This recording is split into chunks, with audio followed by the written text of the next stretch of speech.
Salut à tous et bienvenue dans cette nouvelle vidéo. Aujourd'hui on va regarder comment on installe un wall connector à la maison. J'ai acheté une version génération 3 du wall connector, donc celui avec le Wi-Fi, pour plusieurs raisons. Parce que le câble de 7 mètres m'intéresse et puis que surtout il y a déjà un disjoncteur différentiel dedans.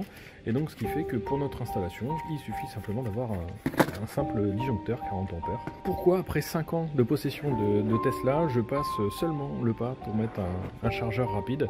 Et bien simplement parce que la vie évolue et des moments on a besoin de rouler un petit peu plus souvent que prévu. Et du coup charger uniquement sur du 16 ampères en 3 kW, c'est pas suffisant pour faire une recharge. Voilà. Donc en gros, si vous faites plus de 200 km par jour, c'est bien d'avoir une borne de recharge. Sinon, en vrai, le chargeur de base de la Tesla suffit amplement. Voilà, donc là du coup, je mets celui-là pour pouvoir passer en 7 kW, donc sur une installation monophasée. Donc c'est pas très complexe au niveau de l'installation, vraiment, on va avoir un câble. Donc ici je suis parti sur du 10 mm², donc c'est de la très grosse section. Je suis à 4 mètres environ du tableau et de la borne. Donc du coup entre deux il y a un simple disjoncteur. Donc ici on va brancher la borne ici et puis l'arrivée principale de l'électricité à cet endroit-là. Dans les différentes étapes, il va y avoir la configuration de la borne. Donc moi perso, je l'ai branché en amont en utilisant ce type de prise. Donc c'est une prise électrique avec un câble dénudé debout de l'autre côté. Et puis ensuite, j'ai directement assemblé ces parties-là pour pouvoir faire la configuration Wi-Fi, vérifier que ma borne fonctionnait aussi avant de l'installer. Vu que c'est une borne d'occasion, pour valider le paiement, je voulais être sûr que la borne était... ok, donc faites bien attention quand vous achetez une borne d'occasion à ce qu'elle soit retirée de l'application Tesla du propriétaire et puis que les informations Wi-Fi soient réinitialisées pour que vous puissiez vous ensuite reparamétrer de votre côté. La manip pour le brancher sur une prise classique, c'est vous prenez le fil électrique, vous le passez dans le trou ici et puis vous branchez donc le neutre, la phase et puis la terre ici. Nous voilà maintenant connectés à l'interface de la borne, donc grâce à l'adresse IP indiquée dans le manuel, donc ici 192.168.92.1. Donc ici vous aurez les configurations de base de la borne, vous pourrez régler le Wi-Fi, mettre à jour la borne, etc. Donc si c'est une borne usée que vous avez, c'est ici qu'il faudra la réinitialiser, donc remettre les informations par défaut pour reset le Wi-Fi, etc. etc. Si jamais il faut. Donc dans l'idéal, faites ça directement chez le vendeur pour pas vous retrouver bloqué plus tard. Et il faut absolument que la borne soit déliée de son compte Tesla. Maintenant la borne est connectée à Internet, je peux aller lui faire la dernière mise à jour. Donc en cliquant sur le logiciel, vérification des mises à jour.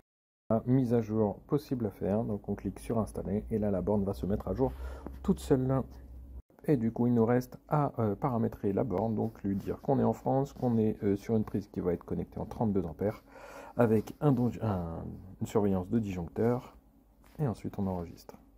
La borne est bien reconnue dans mon application Tesla. Voilà, donc une fois configurée la borne, il suffit de l'installer. Et donc pour l'installer, on va avoir dans la boîte de fourni un template pour pouvoir faire les trous de perçage et pour voir où est-ce qu'on va l'installer au mur. Pour ma part, je vais installer la borne dans du bois. Donc je vais avoir besoin de pré-percer mes trous ici. Là, donc les 4 trous, mais également aussi du petit capuchon qui passe en dessous, donc là qui vient faire la finition, parce que ma borne elle va être au-dessus des yeux et donc du coup on verra où passe le trou.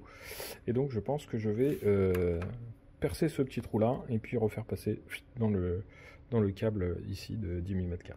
Et voilà, du coup grâce à un petit cône j'ai réussi à percer mon petit capuchon. Et ce qui est cool, c'est que comme c'est du caoutchouc à l'intérieur là, et ben quand je le passe dans le câble, vous voyez là en fait on voit que le trou il est plus petit, et ben en fait c'est un trou caoutchouc, donc ça me fait une sorte d'étanchéité.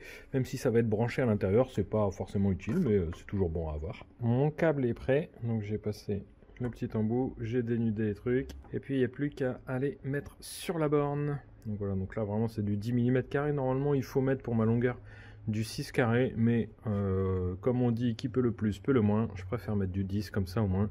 Si jamais plus tard je change ma borne ou que je mets un truc un peu plus costaud, ce sera toujours bon. Dans le tableau ça donne ça, donc j'ai mon petit disjoncteur qui est ici.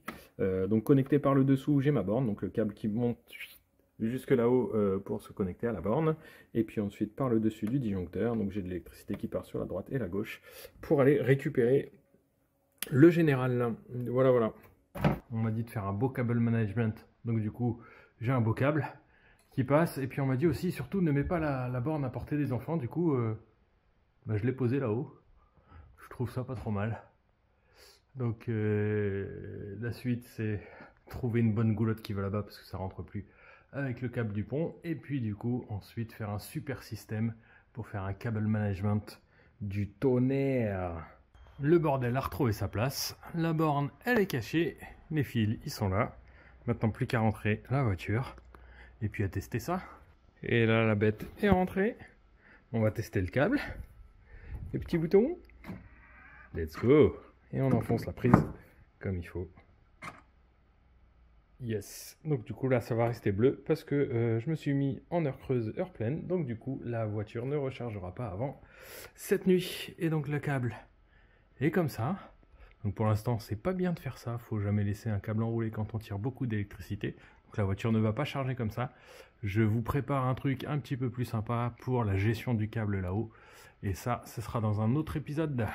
Alors, petit résumé sur l'installation de la borne, en vrai, c'est pas si compliqué que ça quand c'est du billard comme moi, hein. C'est-à-dire que la borne est ici, le compteur est juste ici, donc du coup, j'ai que 4,50 mètres à peu près de câble, donc j'ai passé du 10 mm carré. 10 mm carré, normalement, il faudrait du 6 mm carré ici, mais qui peut le plus, peut le moins. Du coup, j'ai passé du 10, et regardez, il est ultra rigide, donc là, je l'ai tordu à la main, et en fait, il tient tout seul, juste sous son poids, donc là, il faut que je change la goulotte ici. Mais en gros, c'est 3 fils à brancher ici. On passe ensuite dans les gaines techniques, on arrive en bas, on vient connecter en dessous du disjoncteur et puis ensuite du lot du disjoncteur, on vient se connecter sur le général en phase et en neutre. Voilà, et on n'oublie pas la terre bien entendu.